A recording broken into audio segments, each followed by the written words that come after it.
Nouveau conseil d'entreprise chez Thomas Cook cet après-midi. Fanny Linon, vous suivez ce dossier pour nous.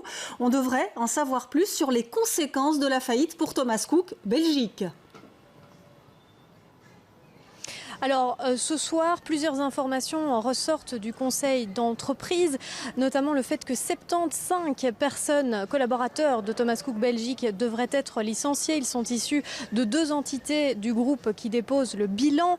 Autre information, celle sur les salaires, puisque de nombreux travailleurs craignaient que leur salaire ne soit pas délivré aujourd'hui. La direction leur a affirmé que si, ils seront bien payés.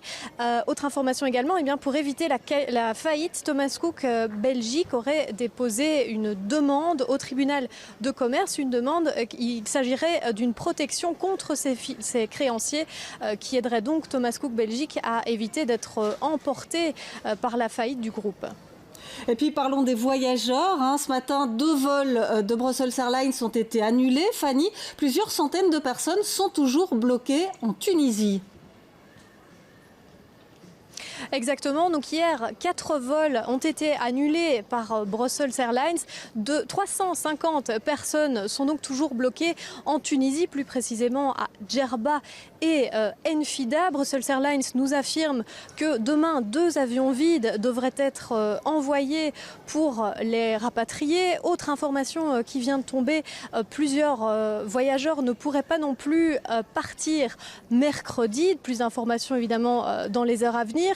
Et puis, évidemment, le fonds de garantie des voyages a été activé puisque la société est maintenant en situation d'insolvabilité. C'est elle qui maintenant s'occupe des rapatriements puisqu'il y aurait encore entre 7 et 8 000 Belges qui devraient être rapatriés. Alors, sur son site internet, le fonds de garantie voyage conseille de ne plus rien payer vers le voyagiste, qu'il s'agisse d'un acompte ou d'un solde restant, car dans ce cas-là, les voyageurs ne pourraient pas être remboursés.